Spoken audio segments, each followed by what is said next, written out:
Olá, amigos e amigas do Instagram, sejam todos muito bem-vindos a mais uma live do Instituto Nêmesis de Estudos Avançados em Direito. Estamos aqui dando sequência aos nossos encontros que discutem os impactos, os reflexos da pandemia do novo coronavírus sobre diversas relações jurídicas. E hoje, conforme antecipado, estaremos aqui conversando com a professora Aline Leporassi, magistrada do Tribunal Regional do Trabalho aqui do Estado do Rio de Janeiro, TRT-1. Hoje estamos aqui num teste, de vez em quando vocês me verão fazer isso aqui. Quando eu fizer isso é porque eu estou dando boas-vindas àqueles que estão nos assistindo pelo canal do Instituto no YouTube. Então, ao longo da nossa gravação, vez por outra, eu estarei dando atenção a você que está aqui nos seguindo pelo Instagram e a você que está nos acompanhando aí pelo canal do YouTube. É bem legal porque, como o YouTube oferece outras possibilidades, nós iremos, assim que o canal estiver totalmente formatado e está quase pronto, ingressar com webinários. E com isso a gente pode introduzir mais professores participando do debate.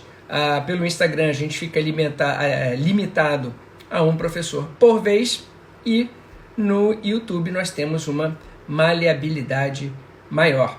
Então não reparem quando eu fizer isto aqui, é porque eu estou conversando com você que está aí nos assistindo pelo canal do Instituto. Como de hábito, eu dou aqui as minhas boas-vindas. Deixa eu ver os amigos que ingressaram aqui. A professora Silvia, a professora Aline Leporassi já está aqui conosco. Já irei convidá-la para participar dos nossos debates. A Cibele, a Cristiana, Miss Bela, Cristiana Monteiro. Boa tarde, mestre. Boa tarde, Cristiana. Silvia Lira. Olá, professor. Olá, Silvia. Sandra Cabral, Alain Peixoto, Jonildo, sempre presente, Jonildo. Elaine, Edu Faria, Janaína. Opa, subiu aqui o que não deveria. Janaína, Edu Faria, Janaína. Eita, sobe aqui. Jonildo, Tiago Loyola, professor Tiago Loyola. Em breve estaremos juntos na nossa live também. Obrigado por prestigiar o nosso encontro. Maicon Reis, Fátima, Luiz, professor Arlota, tudo bom, professor? Estamos juntos, sempre aqui também nos prestigiando. Sandra Cabral, Marlon Batista, Beto Vasconcelos, valeu, Alberto, Guilherme, Lele Pedro, Beatriz, Paula Machado, Denise, nossa, bastante gente, Alberto, Gabriel, Andréa Cardoso, Elvinho, Mauro Bandeira, enfim. Gente, eu vou convidar a professora Aline, Úrsula, sejam todos muito bem-vindos àquele nosso esquema de sempre para facilitar a transmissão, não ficar tão pesada e nem cortar o rosto do professor para a live que nós estamos gravando também. Eu vou baixar os comentários, não vou conseguir ler o que vocês estão comentando entre vocês. E quem tiver alguma pergunta a fazer, encaminha aqui pelo pontinho de interrogação que existe aqui na base do smartphone. Eu leio a pergunta para a professora Aline. Gustavo também, obrigado, Gustavo. Deixa eu convidar a professora Aline. E, de novo, o Rio de Janeiro não está aqui com aquele pôr do sol maravilhoso. Colocamos uma luz aqui mais quente para dar uma sensação de fim de tarde, mas, como é happy hour jurídico, estamos aqui com a nossa taça de vinho, brindando a todos, celebrando a amizade com gotas de direito. Precisamos trazer conhecimento jurídico, porém, aproximar as pessoas, tornar a live leve, descontraída, aguardando a professora. Ela está aqui já convidada. Fernando, Sandro, Leila, bem-vindo, um brinde a todos. Elvinho Júnior. Será que eu tenho que convidar de novo? Deixa eu ver aqui, professora Aline. Não, já está convidada, está aqui aguardando a professora. Então vamos aguardar a professora Aline. Sejam todos sempre muito bem-vindos. Ela está entrando aqui.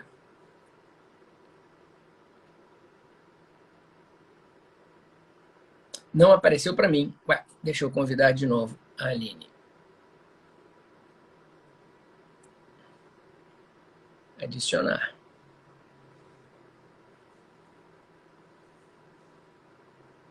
Já te adicionei, tá, Aline? Leila, Tânia. Leila Miranda de Niterói. Obrigado, Leila, pela participação. Tânia também participando aqui conosco.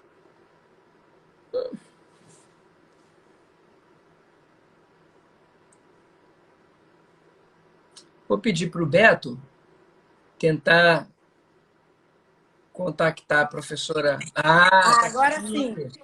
E aí, Aline, como é que Tudo você bom? está? Graças Tudo a jóia, Deus. graças a Deus. Tudo Tudo na ótimo. mais perfeita ordem. Isso Antes, aí. me diga uma coisa. Como é que está a nossa futura mamãe nesse período de isolamento social? Mas mais isolado do que nunca, né? Só estou saindo para as consultas e para os exames que eu não tenho como fazer em casa.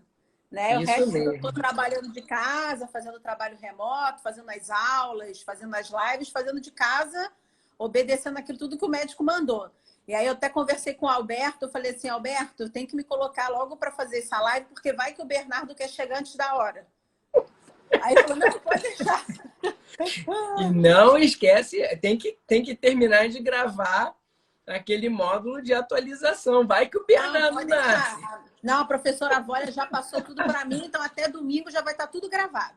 Então eu já deixo tudo esquematizado, tudo resolvido para não deixar nada pendente. Só para esclarecer aqui a vocês que estão nos assistindo pelo YouTube e a você que está aqui conosco pelo Instagram, o Instituto Nemesis tem um curso sobre a reforma trabalhista, que ele é coordenado pela professora Vólia Bonfim, e temos lá como professores convidados do mais alto gabarito e quilate a professora Aline Leporassi, o professor Fagner Santos, o professor Rogério Renzetti, além da própria professora Vólia. E diante de tantas atualizações legislativas, de tanta produção legislativa, a gente vai comentar sobre algumas medidas provisórias aqui. Era preciso atualizar o curso. Não só a questão das reformas trabalhistas, mas como a jurisprudência que veio sendo alterada de 2018 para cá, algumas declarações de inconstitucionalidade de alguns dispositivos. Então, montamos aí, o grupo todo se reuniu e, se Deus quiser, bem breve, estaremos atualizando o curso da reforma. Obrigado, Aline, por estar participando. Imagina, eu que agradeço o convite. Projeto conosco. Enfim, vamos começar. Eu fiz aqui várias anotações. O tempo é super curto. Quando a conversa ela é agradável, é aí que ela passa rápido mesmo. Mas eu fiz aqui várias anotações para trocar uma ideia com você, para perguntar a você. Eu tenho aqui anotado, olha, as medidas provisórias 927, a medida provisória 936. Vamos começar falando sobre essas medidas provisórias.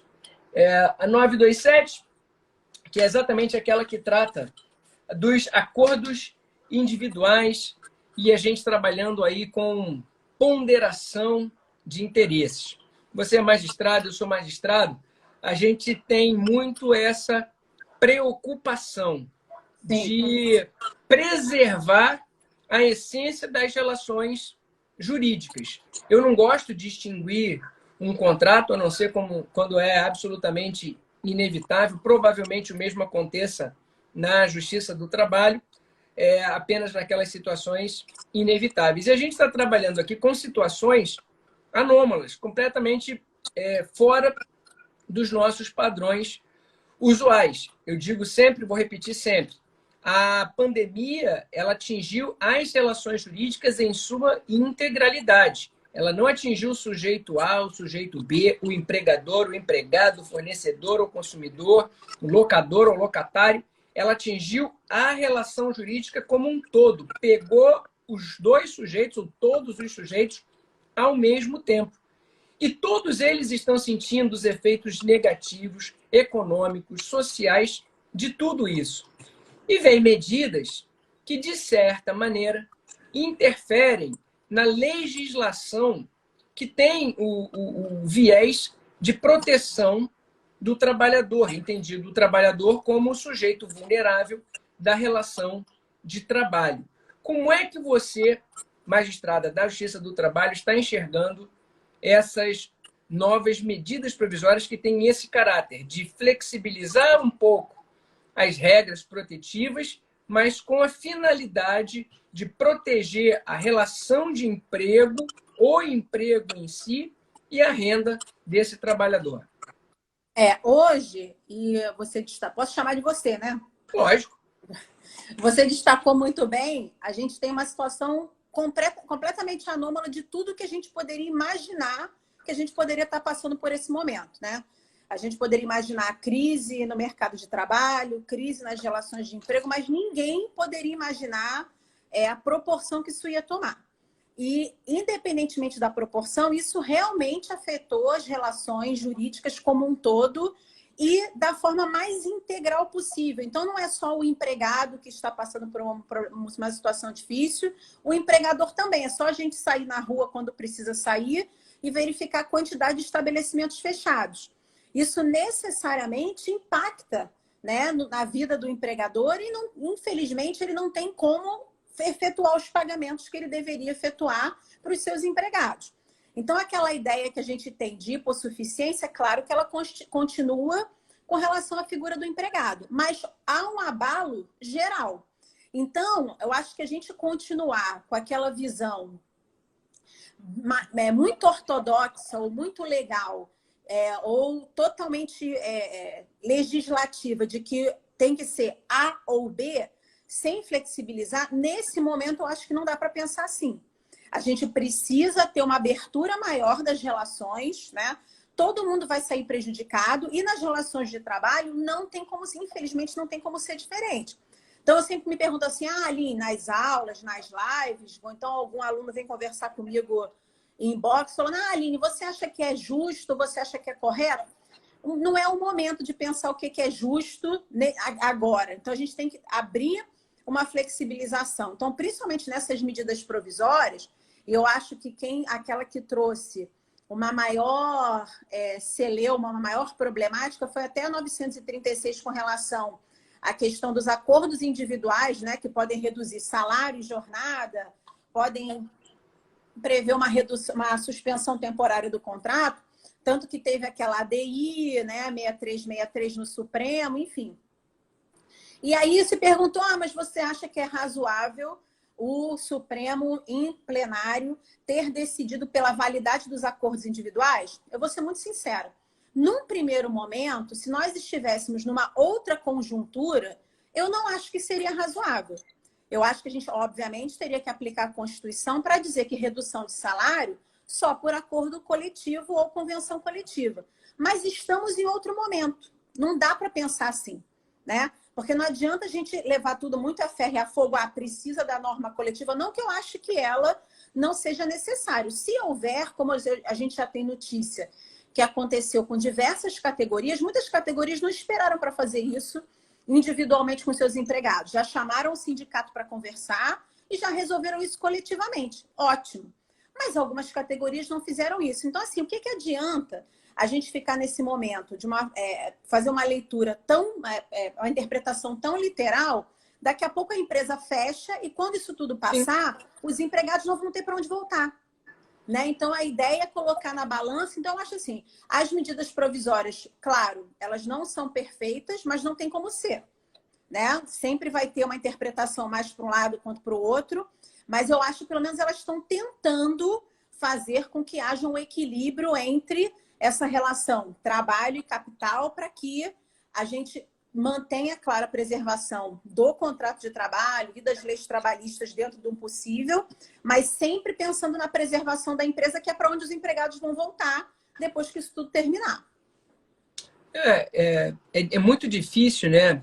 As pessoas que têm a missão ou a função institucional de defesa do vulnerável, imagino, defensorias públicas, imagino PROCONs na minha área, do direito do consumidor, etc., que foram muito preparados para essa defesa do interesse do vulnerável. E ficou tão acostumado com esse tipo de comportamento, de conduta, que entender que flexibilizar é proteger, não é prejudicar, é difícil. A gente precisa evoluir muito na ideia de que, para eu proteger, eu preciso ser sempre contrário a qualquer tipo de proposta que flexibilize. Sim. Desde criança, eu guardo muito aquela imagem do bambu. O bambu ele tem uma vida longa porque nas ventanias ele enverga. Quando a ventania passa, ele volta para o lugar. Enquanto muitas vezes aquelas árvores de troncos frondosos quebram, porque não tem essa flexibilidade. Então, quando a gente pensa que o mais importante neste momento é assegurar emprego e renda, eu tenho que garantir também aquele que gera emprego e renda. Sim. E você me fez uma colocação aqui que eu achei bem legal, até separei aqui. Você falou assim, as perguntas que te fazem do é justo. Poxa, é justo, Aline, é justo? O Instituto, ele tem uma visão bem legal, isso está nos nossos atos institucionais, inclusive. A gente trabalha muito com dois conceitos de justiça. O conceito de Upiano, milenar, e o conceito de Santo Agostinho. Então, é uma visão mais humanista. Mas os dois conceitos se aproximam. Eles entendem a justiça como sentimento permanente, a vontade constante e perpétua de dar a cada um aquilo que é seu por direito. E nesse momento, a gente não tem aquela visão maniqueísta entre certo e errado, bem e mal, jurídico e antijurídico. Os dois lados foram atingidos ao mesmo tempo, com igual intensidade. Os dois lados têm muita razão. Os dois lados têm muitos direitos que precisam ser preservados. E a gente que está aqui do outro lado, tendo que dirimir esse conflito de interesses, a gente tem que ter uma nova visão sobre a interpretação da regra vigente. Porque as regras vigentes, penso eu, elas foram elaboradas em situações de normalidade. Sim. Com as fraquezas dos mercados de trabalho, com as fraquezas dos mercados de consumo, para coibir os abusos, os excessos que naturalmente ocorrem. Então, as leis existem para isso. As leis não foram idealizadas para esse momento absolutamente impactante, esse momento absolutamente inédito, em que os sujeitos das relações, todas elas, estão sofrendo juntos. E que se um não colaborar com o outro agora, os dois morrem. Verdade. Então, esse é o momento em que eu tenho que te ajudar para eu sobreviver e você precisa me ajudar para você sobreviver. A minha vida está nas suas mãos, tanto quanto as suas estão na minha. Aquele que roer a corda, como a gente brinca, né? Aquele que soltar a mão, morre e leva o outro. Então, essa visão não consequencialista é que muitas vezes é criticada por aqueles que não entendem a proposta do julgador naquele momento. Não estou falando de ativismo, não sou absolutamente contra ativismo. Eu sou um servidor do direito, um servidor da lei, um intérprete da lei. Para mim não existe nada fora do direito. Mas eu preciso interpretar o direito vigente considerando as condições do momento em que a sociedade está passando. Isso que eu acho que é bastante legal. Bom, o que a gente tem de interessante para as relações de trabalho que merecem reflexões mais pontuais na sua concepção dentro dessas medidas provisórias que estão vigendo? Nem falei daquela que já caducou. Que caducou, foi retirada, né? Revogada. Foi revogada. Isso. Por ato próprio, que foi a 305, né? A do contrato verde e amarelo. Foi 905. 905, do contrato verde e amarelo. Verde e amarelo, isso. Essa, o presidente reconsiderou, falamos aqui com o Fábio sobre ela, a gente traz esse assunto daqui a pouquinho. Vamos falar das que estão vigendo. O que você destaca de importante nessas medidas provisórias? Olha, para mim, assim, acho que a primeira coisa é que ambas as medidas provisórias, eu acho que até as empresas que têm a intenção de utilizar as medidas previstas nas medidas provisórias, elas têm que ter um certo cuidado, porque eu acho assim, elas não se dirigem para todas as empresas, mas só para aquelas empresas que foram afetadas diretamente pela pandemia. Então, por exemplo, eu acho que um supermercado que está funcionando a pleno vapor, ele não pode se utilizar dessas medidas excepcionais, Exatamente. porque não faz sentido, né? Então, a primeira coisa que eu acho que a gente tem que imaginar é assim, quais empresas podem se utilizar? Aquelas que foram afetadas pela pandemia, que estão fechadas totalmente ou parcialmente que seja. Acho que é a primeira coisa que a gente tem que imaginar. Mesma coisa, empregados dessas empresas que foram dispensados, porque ainda que você faça alguma dessas medidas aqui, às vezes a empresa, essas medidas não vão ser suficientes para a empresa se manter. Então, pode ser que as empresas tenham que dispensar empregados nesse período, né? Aí fica aquela pergunta, essa dispensa vai ser com base em força maior? Vai ser com base em fato do príncipe? O que eu verifico, pelo menos na seara trabalhista, como dos doutrinadores que estão falando, da jurisprudência que está começando a analisar, é que, apesar da medida provisória, principalmente a 927, falar que esse momento é um momento de força maior, nem todos vão enquadrar essas dispensas como força maior, né? Porque lá no artigo 501 da CLT, 502, desculpa, a gente tem a previsão de que para que aconteça a força maior, há necessidade de extinção do estabelecimento. Então, por exemplo, se eu tenho uma empresa de construção civil que está com as obras paralisadas, mas ela não se encerrou, ela pode até mandar embora, mas seria uma dispensa injusta normal, sem nenhuma redução em decorrência da força maior. Isso é que eu tenho visto que muitos têm falado. Ouso discordar, eu acho que se a empresa comprova que ela teve as portas fechadas, que ela teve a paralisação das atividades, e levando em consideração o próprio artigo 1º, parágrafo único da medida provisória 927, que fala, olha, o disposto nesta medida provisória se aplica durante o estado de calamidade e, para fins trabalhistas, constitui hipótese de força maior. Então, mais uma vez, levando aquela nossa ideia, a gente tem que começar a flexibilizar os institutos para aplicação nesse momento. Então, eu acho que poderia ser enquadrado como essa rescisão pode ser enquadrada como força maior, ainda que a empresa em si não feche totalmente ou o estabelecimento não seja fechado. Essa é a interpretação que eu faço. E de mais importante, né, dentro ainda dessa medida provisória 927, é que o empregador pode se utilizar de uma série de medidas para evitar essas dispensas. Então, o empregador ele pode, por exemplo, antecipar férias individuais dos trabalhadores.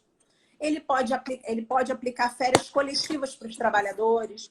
Ele pode colocar esses empregados em banco de horas negativo ou positivo. Então, por exemplo, se eu tenho uma empresa que já trabalha com banco de horas, os meus empregados têm banco de horas positivo, né? Já tem muitas horas extras. Eu posso aproveitar esse período para retirar essas horas extras e deixar eles em casa, né? Então, assim, existem algumas medidas para evitar as dispensas. Eu posso antecipar feriados, eu posso colocar o pessoal para fazer teletrabalho.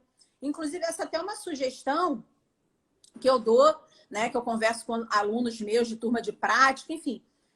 Hoje em dia, e até antes disso, eu acho que essa pandemia a gente tem que tentar, como tudo na vida, tirar uma lição disso que está acontecendo. Quantos empregadores ainda têm aquela visão de que, assim, se o empregado não está dentro do estabelecimento, ele não está trabalhando? O que é uma inverdade. Muitas pessoas trabalham, inclusive, muito melhor dentro de casa. Claro que isso não é uma regra sem exceção, mas eu até dou um exemplo do meu secretário de audiências, por exemplo. Né? Lá no tribunal, a gente tem o teletrabalho instituído, a possibilidade do gestor, do juiz fazer isso. O meu secretário de audiências, quando tem audiência, ele demora 2 horas para chegar no centro da cidade e 2 horas para voltar. Então, nos dias que não tem audiência, por que não ele ficar em casa? para poder fazer o cumprimento das atas, para poder fazer aquelas outras determinações. E é isso que eu faço com ele. Ele rende muito mais, nesse caso, trabalhando em casa, do que tendo que se deslocar, imagina, 4 horas por dia. Então, eu acho que o empregador hoje, até a partir disso, pode sim passar a retirar o empregado daquele serviço presencial e colocá-lo num serviço de teletrabalho, e talvez seja muito mais produtivo para a empresa que ele fique em casa. Né? Então, essas são algumas das medidas. E aí, até aproveitando essa ideia, até que você falou da questão da mudança das relações contratuais, das relações jurídicas como um todo, o que eu tenho verificado também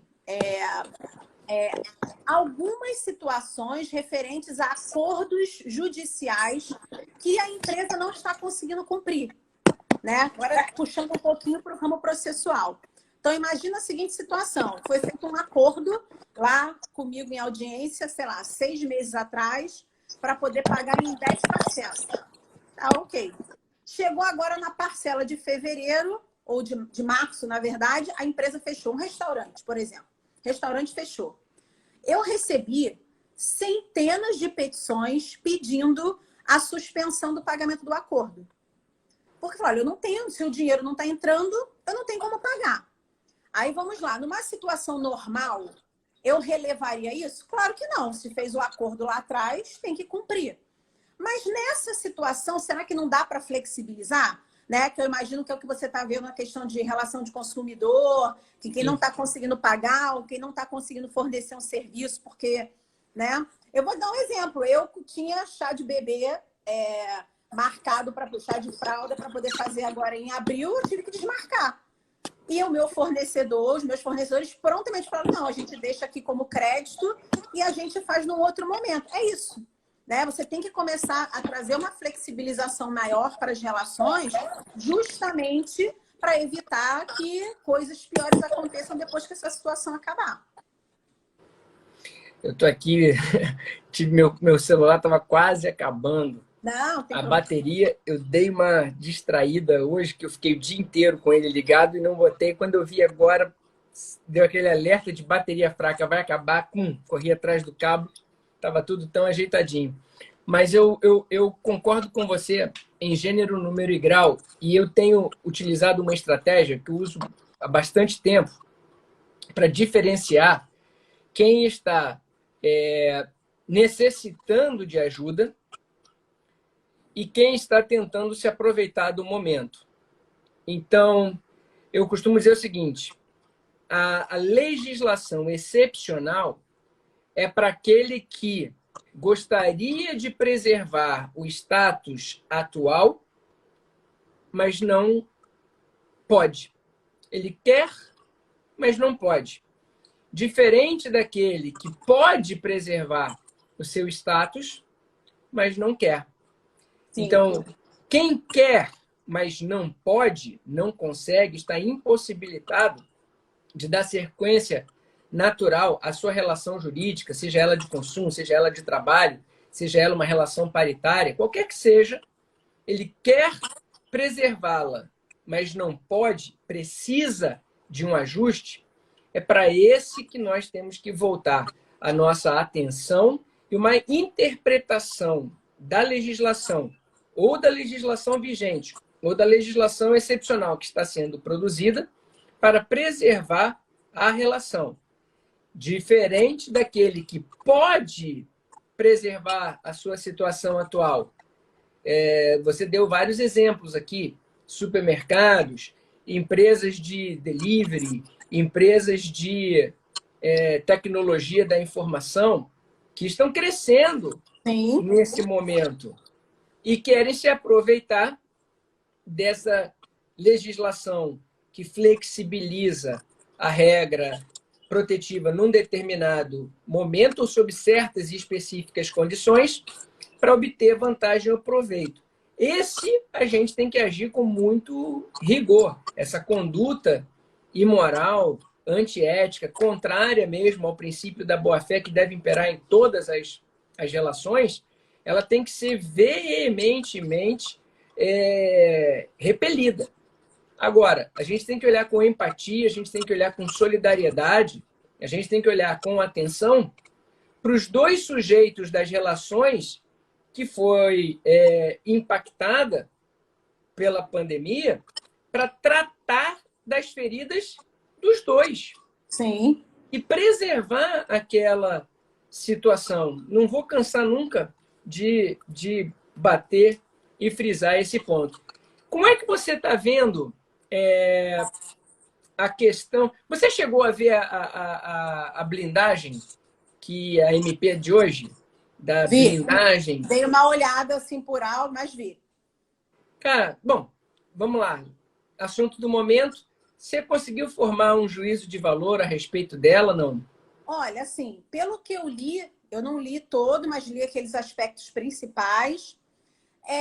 Independentemente de entrar na questão política, até porque aqui não é nosso papel, até para evitar problemas, enfim. Mas é uma tentativa de blindagem descarada, né? Só dizendo assim, é claro, não tem como usar outra palavra, para qualquer coisa que se possa fazer.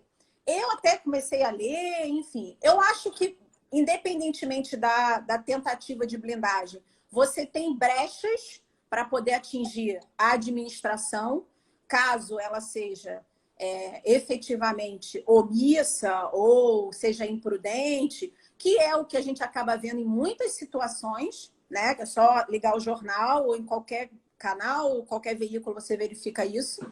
Então, é uma tentativa. Não concordo com esse tipo de tentativa e também não acho que essa medida provisória vá ser suficiente para não responsabilizar a administração. Eu acho que dificilmente alguém vai deixar de responsabilizar a administração por conta da previsão, das previsões contidas nessa medida provisória, né? Então, assim, na verdade, quando eu estava indo até para o médico, para o obstetra hoje, aí eu estava lendo, aí quando eu li, eu falei, meu Deus do céu, cada hora é um negócio diferente, a gente não pode... Na verdade, assim, a área jurídica, ela fez tudo menos descansar nessa quarentena, né? Porque assim, é a última coisa que eu fiz, porque cada dia era uma mudança, era um negócio diferente, né? Então, assim, lá na Justiça do Trabalho, a gente foi impactado com uma série de ações coletivas e de pedidos de liminar, enfim, de uma série de coisas que eu e meu diretor, a gente se falava, acho que muito mais do que quando a gente trabalhava presencialmente. Então, assim, eu também até queria aproveitar saber sua opinião sobre isso, mas eu acho que é uma tentativa frustrada de blindagem, mas eu acho, acima de tudo, isso é uma opinião muito pessoal e moral, né? Tudo aquilo que eu li e o pouco que eu me inteirei, obviamente que eu vou ouvir muito agora os especialistas na matéria, mas essa é a minha opinião inicial. Vamos aguardar os experts, os professores de direito constitucional e tudo mais, mas eu brinco, eu também tive uma leitura muito rápida e superficial, mas a gente costuma brincar muito, né? A fumaça do bom direito. Aqui eu acho que a gente tem um incêndio de inconstitucionalidade. Verdade. Essa é a minha impressão. Quer dizer, para mim, nesse momento, a gente está diante de um incêndio de inconstitucionalidade. Não é nem fumaça de bom direito, não. Aqui é uma floresta inteira. Verdade. Fogo. Mas essa é uma percepção inicial. Vai que existe alguma coisa ali que a gente não consegue ler ou numa visão muito rápida a gente está desconsiderando, mas a minha opinião também é de uma flagrante inconstitucionalidade. Eu acho que tem horas que se está politizando um problema. A gente tem um problema de saúde gravíssimo, uma pandemia internacional. Nós temos repercussões econômicas, sociais gravíssimas, que a gente até agora não consegue tangibilizar, a gente não consegue sequer prever qual será a dimensão dessa repercussão econômica e social, e vez por outra surge alguém ou algum grupo querendo politizar a discussão. E aí não existe coisa pior para quem, como nós, tem a responsabilidade de resolver problema, se perder em aspectos laterais que lançam nuvem de fumaça sobre o problema.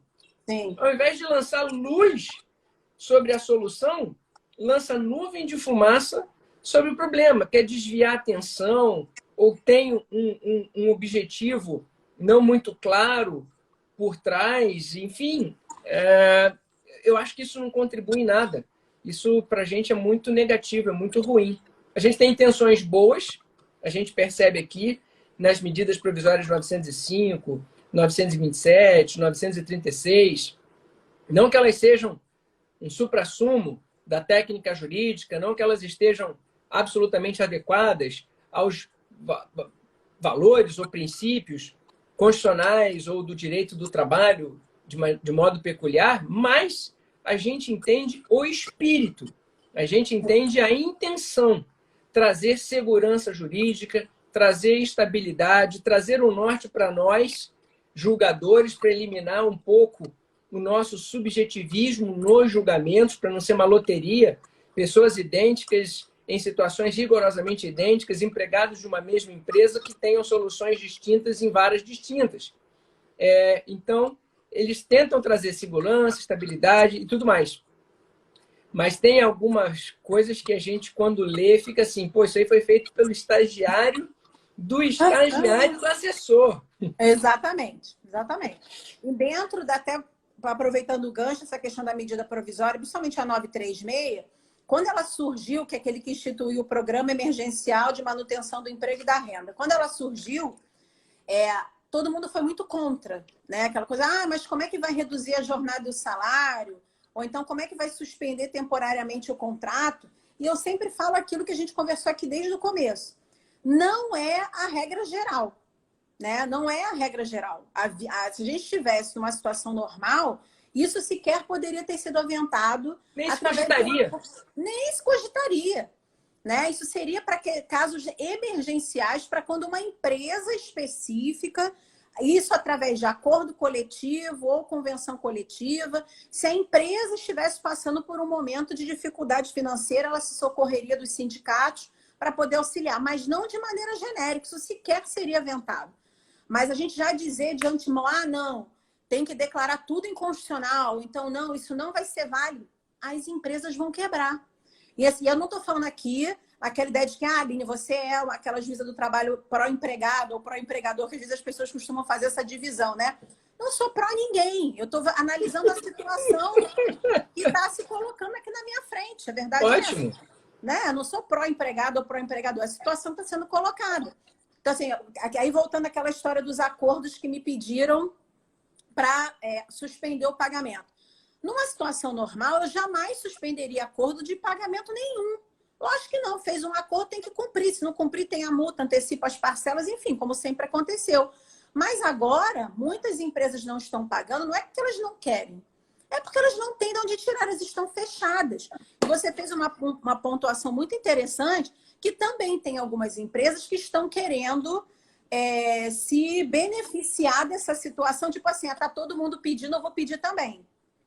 Né? Tanto que quando esses pedidos chegam a mim, eu até conversei com o meu diretor, falei, olha, não passa isso nem para o meu assessor, nem para o meu assistente, passa tudo para mim, porque eu vou analisar processo por processo, vou dar orientação para depois vocês fazerem, eu faço os minutos, depois vocês veem o caso a caso e me passam. Eu peguei, por exemplo, um pedido de suspensão de pagamento de acordo de um hospital. Falei, não, porque o hospital está funcionando. Né? Infelizmente, nesse momento, ninguém está recebendo mais pessoas do que o hospital. Então, o hospital não está com as atividades paralisadas. Esse é o tipo de situação que você bem pontuou, daquelas empresas que querem se beneficiar de uma situação, de um momento, né? Deixando muito clara a sua má-fé. Então, eu não posso colocar no mesmo bolo um restaurante que está fechado e um hospital que está funcionando. Né? Então, assim, a prática traz para a gente a ideia de que cada situação vai ter que ser vista individualmente. Aqui vai ter que ser uma análise casuística mesmo, não tem jeito. Por mais que a gente não goste de fazer isso como regra geral, mas não tem jeito. Como também não tem jeito, essa questão de suspensão do contrato, né? Ou seja, quando o empregado e o empregador, com base na medida provisória 936, ajustam uma suspensão contratual e fazendo com que o empregado não trabalhe e não receba salários, para nós que somos do direito do trabalho, isso é quase uma ojeriza. Eu falei, gente, como é que a pessoa vai ajustar para não trabalhar e não receber? Claro que ele vai receber, né, lá o benefício emergencial do governo federal, mas o valor que ele vai receber do governo federal nunca será igual ao valor do salário dele. Mas não é melhor ajustar isso nesse momento e saber que quando isso tudo passar, provavelmente ele vai ter uma empresa para voltar, até porque tem previsão de que ele fica um período com garantia de emprego, ele não pode ser mandado embora. Se ele for mandado embora, ele tem direito ao pagamento de uma indenização, enfim. São coisas com as quais a gente vai ter que lidar. E eu vou dizer, não sabemos por quanto tempo. Eu acho que isso é que traz mais angústia para a gente, né? Porque ainda que a pandemia, vamos supor, acabe daqui a 15 dias, um exemplo, os efeitos disso, olha que eu sou uma pessoa muito otimista, mas os efeitos disso, na minha visão, vão perdurar durante muito tempo, né? Na seara do consumidor, na seara também trabalhista, porque ainda que os restaurantes voltem a funcionar, eu não consigo visualizar mais que, sei lá, 200 pessoas dentro de um restaurante. Ninguém mais vai ter sossego enquanto não tiver vacina ou não tiver alguma forma paliativa de se resolver essa doença. Ninguém vai ficar sossegado dentro de um restaurante com 200 pessoas, um grudado no outro. Né? Então, acho que a gente vai demorar a digerir isso e eu não sei quanto tempo isso vai demorar. Então, a gente vai ter que lidar com essas situações excepcionais durante um tempo. Ótimo. As nossas lives, elas são assim, muito dinâmicas e a gente não combina o bate-papo. Às vezes as pessoas acham que é tudo ensaiado, que teve um tremendo script, que foi combinado que cada um vai falar. E a gente sabe que não é, é bem autêntico, vai saindo conforme a gente fala. Eu vou te fazer uma pergunta, e evidentemente que eu tenho esse cuidado para mim, como magistrado, de evitar me pronunciar sobre questões que serão submetidas ao meu julgamento. Aí eu tento falar em tese, eu tento falar de modo aberto. Eu vou te fazer uma pergunta que você pode e deve responder sem que isso implique em comprometimento de juízo de valor sobre as questões. Mas, dentro daquilo que a gente fala de academia, o que você puder comentar. Muitas instituições estão demitindo os seus empregados, estão alegando, né, o fato do príncipe e estão encaminhando as faturas para os príncipes. Gente. Como é que você enxerga a legislação trabalhista neste caso, se ela seria aplicável ou não, e se esses empregadores estão tendo a leitura correta do sistema? Bom, dentro daquilo que você puder responder. Claro. Eu acho assim, primeiro, eu acho que nem todas as empresas, voltando àquilo que a gente conversou no começo, nem todas as empresas que estão efetuando as dispensas poderão alegar, ainda que algum juiz acate o fato do príncipe, nem todas as empresas que estão dispensando agora podem jogar a conta para o governo, né, específico, para o ente da administração. Né? Vamos voltar àquele exemplo. O supermercado que manda embora vai poder alegar fato do príncipe? Não, porque ele está funcionando. Um banco que manda embora vai poder alegar o fato do príncipe? Não. Agora vamos pensar naqueles que foram afetados. O restaurante, o cinema, enfim, aquelas áreas daqueles estabelecimentos que realmente estão fechados total ou parcialmente. Um lojista no shopping center. Exatamente. Um lojista no shopping, um salão de cabeleireiro, enfim, uma academia que continue fechada, aquelas atividades que a gente sabe que realmente não essenciais. Estão em funcionamento. Não essenciais não estão em funcionamento. E eu vou dizer, às vezes, até essencial também tem uma redução. Por exemplo, as empresas de transporte urbano, de ônibus, muitas delas estão com a sua frota reduzida, porque como a circulação de pessoas reduziu, a despeito de serem atividades essenciais, elas também tiveram uma queda considerável na receita, porque se a pessoa não está saindo para trabalhar, ela não está pegando ônibus, né? Então, às vezes, daria até para aplicar nesse caso. Mas aí, vamos lá. É fato do príncipe? Vou dizer, em termos totalmente acadêmicos, independentemente de processos que venham a cair na minha vara. a leitura que nós, da Justiça do Trabalho, fazemos de fato do príncipe é para quando um ato originário do governo ou da administração de qualquer seara dele acarrete o fechamento ou o encerramento das atividades de uma empresa. Vou dar um exemplo muito simples. Aqui no Rio de Janeiro, quando a gente teve a expansão do metrô na linha 4, né, que é um ato originário de conveniência e oportunidade da administração, mesmo para o pessoal que é de fora do Rio. Quando passou ali por Copacabana, que é um bairro que todo mundo conhece, muitas ruas foram fechadas. E muitos comércios de rua foram afetados por esse fechamento. Aí, a fato do príncipe, dá para você enquadrar, porque quando é que a pessoa ia imaginar, né? Às vezes tinha um pequeno salão ou uma pequena vendinha, que já estava ali, sei lá, há 20 anos, e aí, de repente, o metrô passou por ali, fechou a rua, ninguém mais visualizava o comércio, fechou. Aí dá. No caso da pandemia, ainda que a gente tenha essas medidas de enfrentamento do Estado para isolamento social, para o fechamento do estabelecimento para reduzir a circulação de pessoas, esse ato do governo federal, pelo menos em termos acadêmicos, pelo que eu tenho visto, não é um ato originário da administração. É um ato de reação àquilo que a pandemia trouxe para a gente. Foi a forma com que o governo pôde se utilizar para evitar a propagação do vírus. Então, eu acredito que não dê, pelo menos agora, para enquadrar como fato do príncipe. Não acho que seja razoável as empresas mandarem embora e mandarem a fatura para a administração pagar, paga a indenização aí. Até porque, ainda que o fato do príncipe seja efetivamente reconhecido, a administração não fica responsável pelo pagamento de toda a indenização, que isso é um equívoco. O empresário que acha que é fato do príncipe, fala, então eu tenho que te pagar. Ó, verba, aviso prévio, 13º, férias, não sei o quê. Então, eu vou pegar tudo isso, a administração que vai pagar. Não! Ainda que o fato do príncipe seja reconhecido, a administração ficaria responsável pelo pagamento da indenização, que seria da questão do valor sobre o fundo de garantia e só. O restante todo, o empregador continua responsável pelo pagamento, né? Então, naquela coisa, eu agora me livrei desse problema, vou mandar a conta lá para a administração e eu estou livre disso. Não. Mas eu acho, sinceramente, que não é fato do príncipe. Eu acho que isso que a administração está fazendo, que o governo está fazendo, é um ato de reação à pandemia para tentar enfrentar isso da melhor forma possível. Então, não é juízo de oportunidade e conveniência, é um fato derivado e não originário. Então, a princípio, eu acho que não é fato do príncipe. Que bom. A minha opinião, ela acaba coincidindo com a sua, porque ainda que, vamos lá, alguém pudesse alegar o fato do príncipe, o príncipe, nessa situação, ele poderia alegar força maior.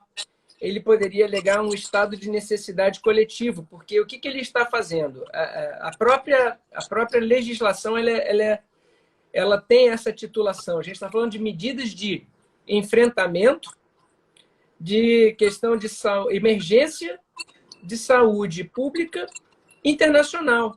Sim. Não é um problema só nosso. Essa é uma emergência de saúde pública internacional. É uma pandemia. Ninguém estava preparado, embora um ou outro aqui ou acolá pudesse ter antevisto uma situação como essa. A verdade é que os governos não estavam preparados para isso, não acreditavam nessa possibilidade. Então, diante de uma emergência de saúde pública, no nosso caso internacional, uma pandemia, gente, é muito erro e acerto. Sim. A gente precisa examinar a boa-fé ou a má-fé por trás dos atos. Quando você age com uma proposta positiva, a gente tem um determinado proceder. Quando o objetivo é outro, a postura da magistratura também será outra. Mas, em princípio, essas medidas de isolamento social, de distanciamento social, de lockdown, aonde é necessário, também não é lockdown onde eu quero. Sim. Lockdown onde é necessário. Tudo isso tem que ser baseado em número, em literatura científica, em parâmetros objetivos, não é na vontade do administrador público. quando essa decisão ela tem esse respaldo científico, ainda que existam posições divergentes, estudos em contrário, não é uma coisa aleatória da cabeça daquele administrador. Ele está amparado em estudos, bons ou ruins, certos ou errados, ele está amparado em estudos. Então, ele está fazendo aquilo que ele entende que é necessário naquele momento. É um estado de necessidade. Ele tem que, como administrador público, como gestor da coisa pública, cuidar da vida de todos. E, infelizmente, mas para isso que ele foi eleito. Exatamente. Ele tem um mandato outorgado para esse tipo de escolha política, para esse tipo de decisão política. Ele tem, magistrados não têm. Eu tenho chamado para o meu gabinete, você falou do seu, eu tenho chamado para o meu todos os recursos contra decisões relacionadas à pandemia. Nenhum assessor meu pode tocar nesses recursos. Vem tudo para mim. Por quê? Porque essa responsabilidade é minha. Eu não tenho como delegar para o meu assessor. Então, eu vou dormir 4, 5, 6 horas da manhã, mando para eles para publicar às 4 da manhã, 5 da manhã, a hora que for. Mas essa decisão é minha. Tem que chamar para mim essa responsabilidade. Não é aquele processo comum do dia a dia, um agravo de uma antecipação de tutela numa ação de despejo que o juiz não deu a liminar numa falta de pagamento. Não é uma coisa trivial. A gente está falando de um problema sério. Então, a gente tem que chamar para a gente, nessa hora, a responsabilidade da decisão. Eu acho que isso aqui é o bem bacana e bem legal. E lembrando que hoje saiu a decisão aqui do nosso CNJ para o Tribunal do Rio, já tinha saído antes para o TRT1, de suspensão de todos os prazos. Então, fique claro aqui a todo mundo que ainda não sabe que os prazos processuais, tanto no TRT1 quanto no TJRJ, no Tribunal de Justiça, eles estão suspensos, quer para os processos físicos, quer para os processos eletrônicos. O que não significa dizer que os processos estão parados. Os Exatamente. Muito a rodo. As sessões onde há sessão virtual continuará acontecendo. Suspensão de prazo processual é uma coisa, não é suspensão de processo. A justiça não para, os processos continuam andando. Então, não durma no ponto. Prazo suspenso não é processo parado. Aline, minha amiga, exatamente, vamos falar de coisa boa. Vamos falar de coisa positiva. Para quando você está esperando o seu neném? Ó, meu neném, se ele for obediente, eu converso com ele todo dia para ele ser obediente, não vir antes da hora. Mas se ele for obediente, né, ele vai chegar dia 26 de maio. Então, daqui a 12 dias ele já está aí. É que eu, graças a Deus, estou passando muito bem. Tive uma gravidez muito... Mesmo com essa confusão toda, tive uma gravidez muito abençoada. Passei muito bem de saúde, eu, ele, todo mundo. Então, assim, por isso que eu estou conseguindo fazer as lives, trabalhar, gravar. Estou conseguindo produzir, trabalhar com os processos da minha vara normalmente, né? Então, assim, se ele não for apressado, tanto que o nosso maior medo, meu e do meu marido, é que ele fosse que nem os pais, porque eu vim com um mês antes, meu marido 20 dias antes. Mas ele foi menos rebelde do que a gente. E aí, dando tudo certo, daqui a 12 dias ele tá aí, se Deus quiser. É o primeiro? É o primeiro. É o primeiro. Já sabe o sexo? É menino, é o Bernardo. Bernardo. Então, Bernardo. Tá que o Bernardo venha com muita luz, com muita saúde, para trazer muitas alegrias a você, ao seu marido, a toda a sua família. É o primeiro? É o primeiro. Primeiro. Primeiro é assim, aquela coisa fantástica. Muda, pode anotar, muda a nossa vida. Eu tenho 4, posso falar com propriedade. O primeiro muda, é muito especial mesmo. Todos são, tá certo? Todos são. Mas o primeiro é aquele que traz a novidade, traz ali toda aquela nossa imaginação sobre como é maternidade, paternidade, tudo novo, é tudo bacana. Eu me lembro que o meu primeiro, a chupeta caía no chão, a gente só faltava jogar fora, né? Era o máximo de cuidado, pegava aquilo, botava depois num Tupperware para ser esterilizado e tal. A quarta, tadinha, que é a Mariana, que aliás eu recomendo que o pessoal siga lá o canal da Mariana no Instagram. Aliás, eu tenho 2 filhos que são Instagrammers.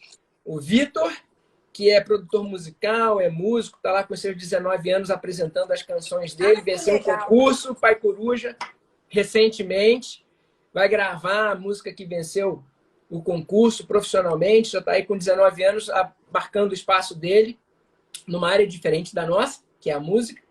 E a Mariana, que está fazendo medicina, tem uma vocação artística muito grande, tem lá o canalzinho dela, eu falando sozinha, então vá lá e curta. Mensagens muito bacanas, muito positivas, de muita reflexão nossa. Então, filha, é isso, sabe?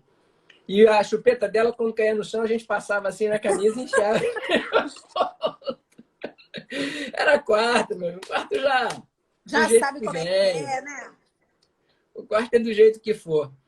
Aline, meu doce, olha, eu só tenho a te agradecer. Não, eu que agradeço muito. Por participar desse bate-papo. Como eu falei, né? Tudo que é bom, passa rápido.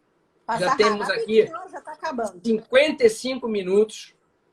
Estamos caminhando para a reta final. Temos aqui 4 minutinhos e alguma coisa.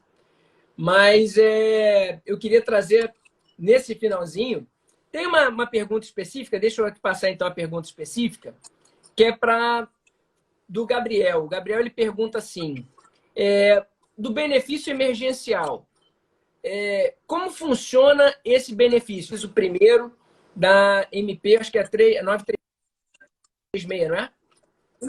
Isso. Da 936. Esse benefício emergencial, ele só é aplicado, ele só vai ser pago para aqueles empregados que tenham contrato de trabalho e que tenham a sua jornada e o seu salário reduzidos ou que tenham o contrato suspenso. Então, assim, se eu estou trabalhando num lugar em que nada disso aconteceu, eu não vou fazer jus ao benefício emergencial, tá? Então, o empregador faz comigo o acordo individual, reduzindo o meu salário e a minha jornada ou suspendendo o meu contrato. E no prazo de 10 dias, o empregador tem para poder enviar ao governo federal esse acordo individual, informando, e a partir daí, o benefício emergencial, em regra, sai no prazo de 30 dias. Ressaltando que, tá? Isso em linhas muito gerais, até por causa do tempo, mas ressaltando que alguns empregados não vão fazer jus. Logo, um tempinho depois da medida provisória 936, o governo federal editou uma portaria 10.484, acho que é 10.484, dizendo que alguns empregados não fazem jus a esse benefício. Por exemplo, o aposentado, ele não faz jus. Quem está recebendo seguro-desemprego também não faz jus, enfim. Então, tem algumas exceções, mas a princípio é isso. Eu tenho que ter o contrato de trabalho em vigor no dia 1º de abril de 2020. Ele tem que estar em vigor na data da edição da medida provisória 936. E aí, depois, compete ao empregador, depois que fizer esse acordo, passar as informações ao governo federal para que o empregado possa receber o benefício emergencial. É isso. Surgiu aqui na minha tela o alerta de 2 minutos. Então, a gente tem 2 minutinhos para encerrar. Eu queria agradecer demais a sua boa vontade, a sua gentileza de, já na reta final da sua gravidez, participar conosco do projeto de atualização do curso da Reforma Trabalhista e participar conosco da live. Você é uma simpatia, gente muito fina, todo mundo gosta muito de você. E está todo mundo torcendo realmente para que tudo venha com tranquilidade, com muita paz, com muita leveza, que o Bernardo venha forte, saudável. A gente tem que dizer assim, bonito como pai. Tem que puxar a brasa para a nossa sardinha, embora vocês carreguem 9 meses. A gente tem que defender. Não é sororidade, mas a gente vai inventar um termo aqui, a ala masculina que está ali acompanhando junto. Obrigado. Um brinde a vocês todos que nos assistem aqui pelo Instagram, um brinde a vocês todos que nos acompanham pelo YouTube e para você fazer o fechamento. A palavra é sua. Olha, eu que agradeço muito o convite, é sempre muito gentil, converso com a Vólia, com você, com o Alberto, sempre fui muito bem recebida. Então agora, quando acabar a live, eu já vou ver o que eu preciso gravar, amanhã já vou fazer os slides, já gravo até o final de semana, então já entrego tudo bonitinho para que a atualização fique completa. Eu agradeço demais o convite, sempre que precisar, sempre que quiser, estou aqui inteira à disposição para conversar com você, pessoal no YouTube, aqui nas lives do Instagram, Kaique. só contar comigo. Gente, beijo, obrigado, até amanhã.